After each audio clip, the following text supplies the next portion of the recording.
여러분 안녕하십니까, 진성호입니다. 오늘 국민의힘은 하루 종일 소란스러웠습니다. 바로 어제 국민권익위가 이 부동산 투기 의혹 12명의 명단을 국민의힘에 통보했습니다. 이준석 대표와 최고위원들, 김기현 원내대표 오늘 아침 8시부터 12명의 의원들에게 소명을 들었습니다. 그리고 6명을 당 밖으로 내쫓기로 했습니다. 자, 비례대표 의원인 한무경 의원은 출당 조치를 시켰습니다. 그래야 의원직이 유지됩니다. 나머지 5명은 탈당 요구를 하기로 했습니다. 자, 지금 국민의힘에는 윤리위원회가 없습니다. 그래서 시간상 이 탈당 권유가 아니라 탈당 요구를 했다고 합니다. 자, 이런 가운데 이 징계를 받은 6명 중 3명이 윤석열 캠프의 이 캠프직을 갖고 있었습니다. 2명은 자진 사퇴고 1명은 아직까지 진실을 규명하겠다고 합니다. 윤석열 전 총장으로서는 좀 어려움에 직면했지만 큰 문제는 아닙니다. 윤석열 캠프에 참여한 의원들 부동산 투기 의혹까지 일일이 사법 당국도 아니고 어떻게 할 수가 없습니다. 그럼에도 불구하고 윤석열 전 총장은 오늘 바쁘게 움직였습니다. 이런 외부 문제가 아니라 이제 본격적으로 대통령 후보로서의 준비를 하는 겁니다.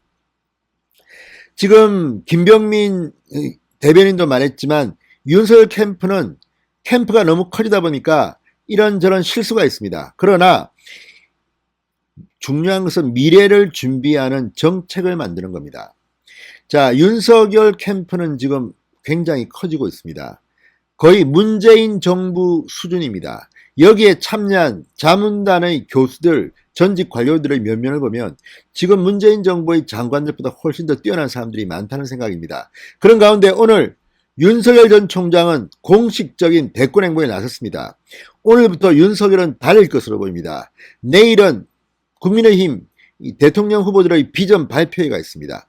또 이달 말 30일, 31일 대통령 후보 등록을 하게 되면 본격적으로 9월 달에는 경선 과정에 돌입합니다.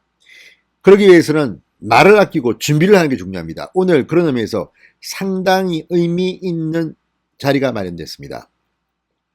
이 자리에서 윤석열 전 총장은 요즘 밤잠을 설친다고 했습니다. 왜 그럴까요?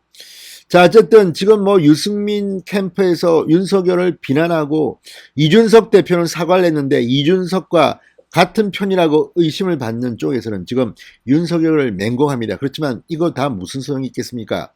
중요한 거는 정권 교체입니다. 내년 3월 9일 대통령 선거 이제 6개월여 앞으로 다가왔습니다. 윤석열의 발걸음이 빨라지고 있습니다. 진성호의 직설 시작합니다. 방송에 앞서 아직 진성호 방송의 구독자가 아니신 분들은 붉은색 구독 버튼 눌러주십시오. 더 좋은 방송으로 보답하겠습니다. 자, 윤석열 전 총장이 오늘 한 모임에 참석했습니다. 그리고 최근 이런 스킨십, 공개적인 발언을 자제했던 윤석열 전 총장이 발언을 했습니다. 오늘 장소는 싱크탱크 2050을 준비하는 모임입니다. 오늘 2050을 준비하는 모임, 이른바 이준모라고 불리는 이 싱크탱크 출범식에 참석했습니다.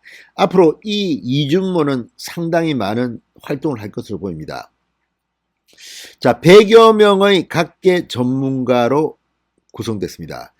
회원이 각계 전문가들입니다. 자, 이 이준모의 좌장은 현인택 고려대 명예교수입니다.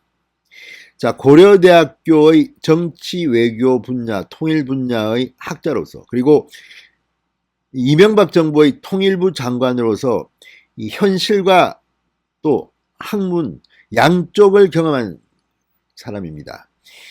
사실 이 지적 능력이라든지 이 맨파워로 보면 사실 대단한 사람입니다. 현인택 전 장관이 좌장을 맡은 100여 명의 회원 모임 이준모가 오늘 출범한 겁니다. 이 자리에서 윤석열 전 총장은 상당히 인상적인 몇 개의 발언들을 했습니다. 먼저 이 신종 코로나 바이러스 감염증 때문에 고생을 하고 있는 서민들, 특히 자영업자를 겨냥해서 이런 발언을 했습니다. 거리두기로 피해를 본 소상공인 자영업자의 고충을 생각하면 밤잠을 이루기 힘들다고 말했습니다. 자, 지금 4단계 특히 이 9시냐 10시냐 밤 9시로 땡겼습니다. 밤 10시까지 하면 코로나 확진자가 많이 나옵니까? 과학적인 근거가 없어 보입니다. 실제로 전문가 그룹 교수는 이런 말을 합니다. 이게 무슨 근거로 이런 조치를 하느냐. 정말 국민들이 착해서 정부 하라는 대로 하고 있지만 이건 완전 자영업자들을 죽이려는 것 아니냐, 이런 비판이 나오고 있습니다. 그래서 윤석열은 잠이 안 옵니다. 자, 지금 많은 사람들이 그렇습니다. 도대체 문재인 정권은 이 무슨 미신을 믿는 건지 저희들 마음대로 지금 이런 거리두기 합니다.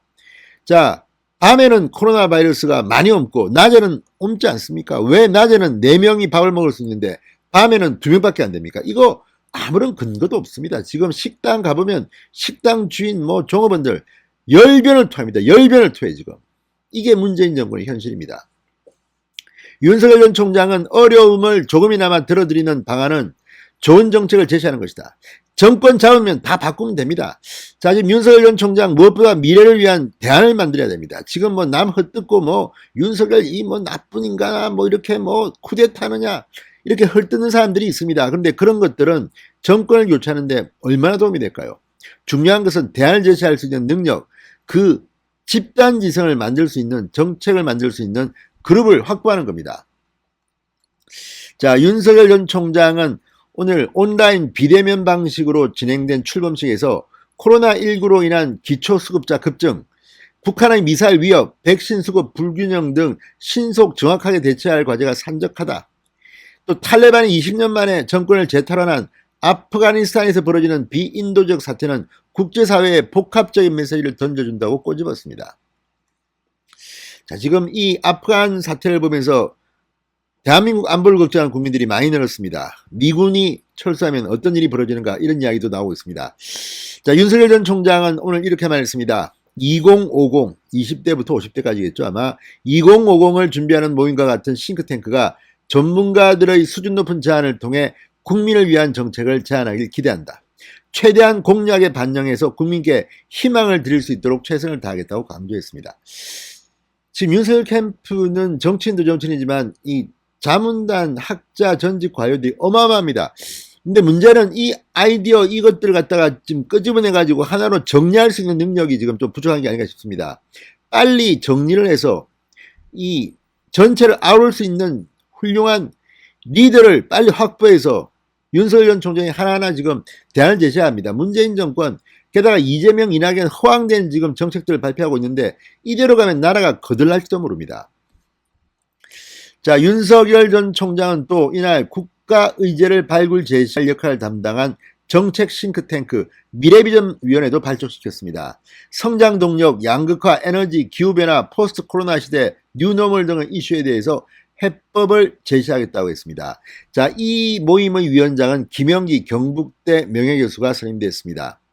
윤석열 전 총장의 친구인 이철우 연세대 로스쿨 교수가 간사를 맡았습니다. 이 밖에 김성한 전 외교부 차관, 김영한 전 과기부 장관, 캠프의 정책 총괄을 맡고 있는 이석준 전 국무조정실장 등 모두 18명의 각 분야 전문가로 위원회가 구성됐습니다. 그 산하에는 또 많은 지부가 있습니다.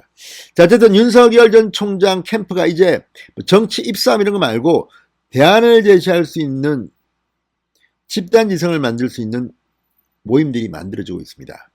앞으로 큰 일을 할 수 있는 것 중요하고, 근데 문제는 무엇보다 아무리 좋은 정책이 있더라도 이것을 국민들 귀에 쏙쏙 들어갈 수 있게 정책을 번역이라고 할까요? 쉬운 말로 바꿀 수 있는 그런 인재도 필요할 것 같습니다. 진성호의 직설이었습니다. 여러분 감사합니다.